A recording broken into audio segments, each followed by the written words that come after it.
Social media पर जैन समाज के सबसे लोकप्रिय जैन न्यूज चैनल महालक्ष्मी की ओर से आज है वैशाख महीने की दौज किशन की। और पता है खास बात है हमारे 23वें तीर्थंकर के गर्भ कल्याण की आज बस शुरुआत समर्पित उन्हीं उत्तम क्षमा के धारी उसको चरितार्थ करने वाले परिभाषित करने वाले पारस प्रभु पर।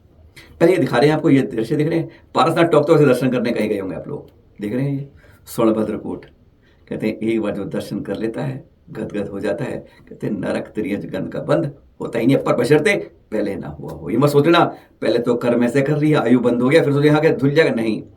आयु बंद जब जब बंद जाता है वही होता है, पर बाद में समय दृष्टि होने से वह छोटा चौथा पांचवा 13वां दूसरा नर जो होता है ये 4 5 3 2 हटके पहले नर आते हैं राजा श्रेणी की तरह। मालूम है ना आपको, तीर्थंकर बनेंगे। इसी तरह बात कर रहे हैं इस पर। अब आपको दिखाते हैं यह दृश्य। ये दृश्य है पारसनाथ टोंक के फरस के पीछे की तरफ के, जहां पर इस तरीके से अब लोगों ने ये लिखना शुरू कर दिया है। ये कौन हो सकते हैं? कोई वृद्ध या बच्चे तो नहीं हो सकते। लड़के का नाम लड़की का नाम। ऐसा रास्ते में जब चलते हैं ना आदिनाथ के लिए तो आपको पत्थर पर गिरे हुए आज भी साइड में दीवार लिखे मिल जाएंगे जो 5 7 10 साल से लिखे हुए लवियो फबियो खबियो मबियो ऐसे लिख के छोड़ देते हैं। वो तो रास्ते के हैं, वो फोटो निकाले। या आपको अब जो रिसेंटली दिख रहे हैं वहां पर इस तरह से लिखे जा रहे हैं। कौन लिख रहा है इन्हें ये समझ के बाहर है। नाम कुछ पढ़े जा रहे हैं, कुछ फोटो, ये कुछ ही फोटो दिखाए हैं, ऐसे आपको बहुत मिल जाएंगे। ऐसी ऐसी बातें कहा है आपको अपने तीर्थ पे जाए तो इन्हें आंखों को खोल के रखें, पूरा खोल के रखें, कानों को पूरा खोल के देखें कहीं कोई गलत तो नहीं हो रहा है। उसको सजग करने के लिए आप ही सबसे बड़े विजिलेंट बन सकते हैं। ध्यान रखिएगा, आपके 2 आंख और 2 कान जितने बढ़िया विजिलेंट है इतना कोई और नहीं है।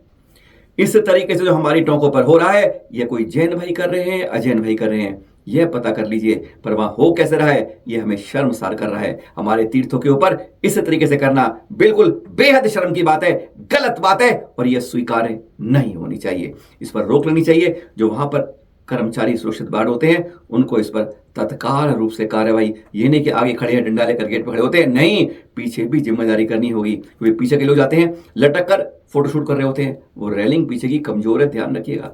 कहीं भी कोई घटना गिर गई तो बाद में 31 कमेटी पर एक बड़ा थप्पा लग जाएगा।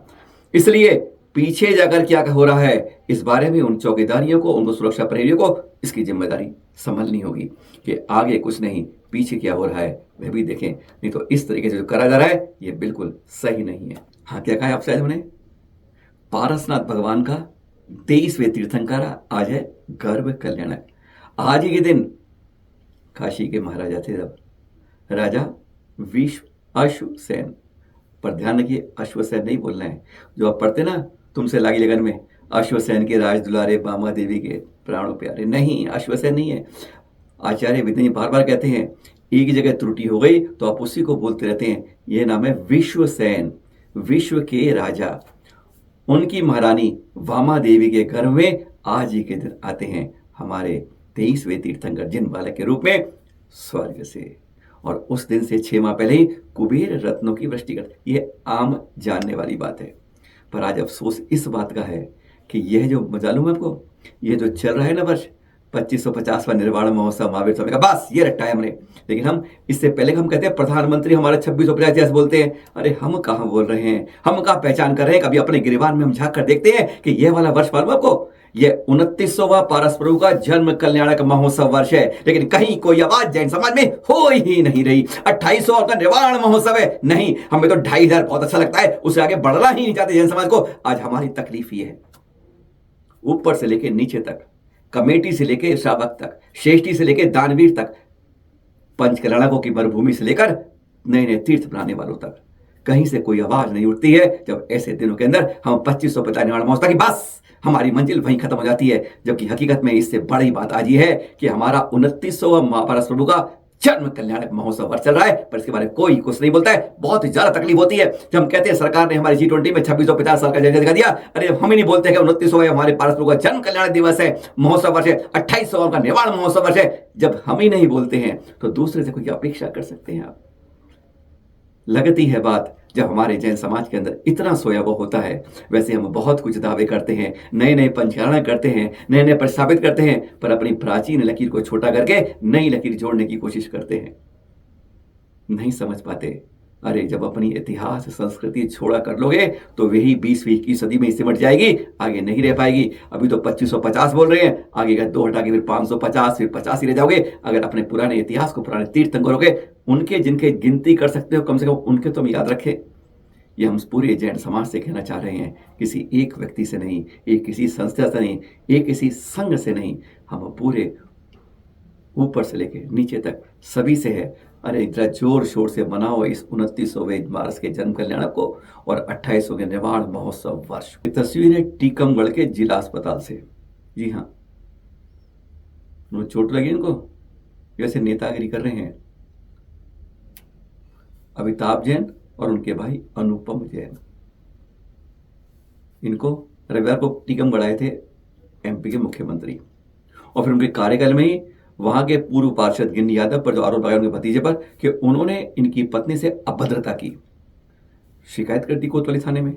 और कह रात को जब ही फिर झांसी रोड से अपने रात को दुकान बंद करके आ रहे थे, तब उन्हीं के आरोपित पूर्व पार्षद गिन्नी यादव और उनके भतीजादी ने लाठी डंडे से इन पर हमला कर दिया। दोनों अब घायल में अस्पताल में हैं, ये टीकमगढ़ अस्पताल में। कोई सुनवाई होगी? दोनों ही जैन हैं, बस साथ कोई आएगा नहीं। कर दो, पहले दिन में अभद्रता करो इनकी पत्नी के साथ और रात को डंडे बरसा दो। रिपोर्ट क्या लिखी जाएगी, बस अपने आप ही चुप हो जाएंगे। कुछ ऐसी दुर्दशा आज जैन समाज की हो रही है। आचार्य श्री की मूर्ति देख रहे हैं आप, पर हाँ बात कर रहे हैं कुंडलपुर से। पहले कर लें आपको, वहां से ना संतों का विहार शुरू हो गया है, और सबसे पहले कि नहीं परसों की बात हुई है, मुनिषी विष्णु सागर जी और शुल्क मंगन सागर जी का सबसे पहले वहां विहार हो गया, पटेरा पहुंच भी गए थे। अब ये कड़ी धीरे धीरे जगह जगह जा रही है, यानी जो बहुत कम था। पर हाँ इसकी बात तो करे पहले प्रतिमा की। हाँ ये है दिल्ली के राणा प्रताप बाग में चिंताहरण पारसनाथ दिगंबर जैन मंदिर, वहीं पर ये विराजित होगी। यह जो देख रहे बहुत मनोहारी प्रतिमा है आचार्य श्री विद्यासागर जी की। अभी पंचकर्म हुए थे ना वहां दिल्ली यूनिवर्सिटी के अंदर, वहीं पर यह प्रतिमा पर रखी गई थी दाईं तरफ। चलो हमारी यूट्यूब में देखा था। आचार्य श्री के चौथी परंपरा के गुरु में दीक्षित उपाध्याय श्री गुप्ती सागर जी द्वारा, जिन्होंने यह प्रतिमा बनाकर रखी और कहा कि जो 500-600 गज का जो अपने हॉल बनाया है उसमें 2000 गज का बनाया मंदिर जो राणा प्रताप बाग में बन रहा है। खासा बता दें आपकी, उसके अंदर 24वीं विराजमान परसों हुई है उसमें, और फिर उसके अंदर 500 गज का हॉल बन रहा है जिसमें यह प्रतिमा विराजित की जा रही है।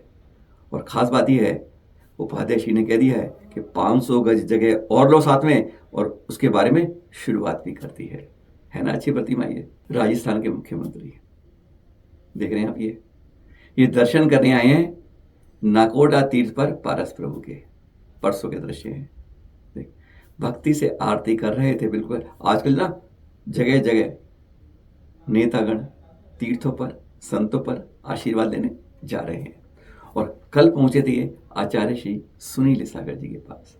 उसी भावना के साथ चर्चा यह हुई कि 2550वें महावीर स्वामी का निर्वाण महोत्सव पर क्या क्या कार्यक्रम राज स्तर पर करे जा सकते हैं। आरती हुई और बात हुई, लेकिन मेन यही है कि हम जैन समाज के लिए, जैन संस्कृति के, जैन सुरक्षा के लिए क्या कर सकते हैं। चर्चाएं इसी पर होनी चाहिए। जाते जाते कुछ अच्छे अच्छे दृश्य दिखा दें।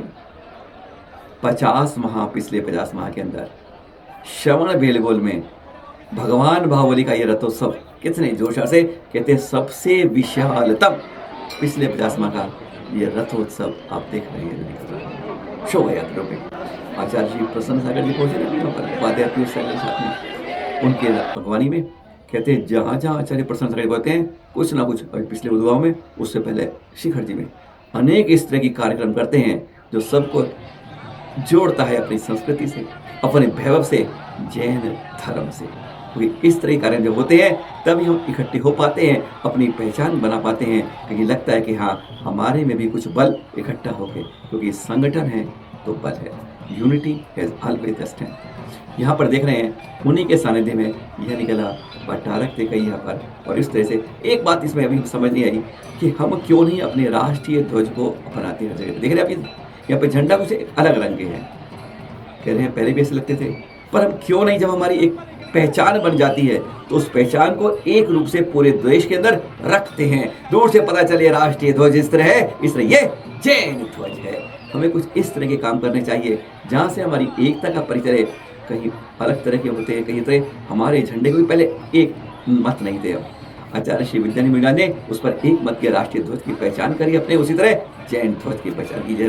वो तिरंगा है, जैन ध्वज पसरंगा है, तो क्यों इस तरीके से हम झंडे लगाते हैं? मान लिया परंपरा है आपकी, आज से बनाते कुछ चीज़ों को देखकर समय के अनुसार हमें बदलाव अच्छा लगता है तो करना चाहिए। चलिए फिर मिलेंगे आपके साथ सुबह 8 शाम 8 कुछ ऐसी खट्टी मीठी बातों के साथ। अच्छी अच्छी बात, सिर्फ इतना ध्यान रखिएगा, जैन संस्कृति के लिए, जैन धर्म की सुरक्षा के लिए, जल सुरक्षा के लिए हमेशा अपने आगे आगे रहिएगा कि कोई इस पर उंगली ना उठाए तो तुरंत पकड़ ले। फुंसी जब हो तभी इसको मवाद निकाल दीजिए, नहीं तो कैंसर बन के नासुर हो जाती है। सादर जय हिंद।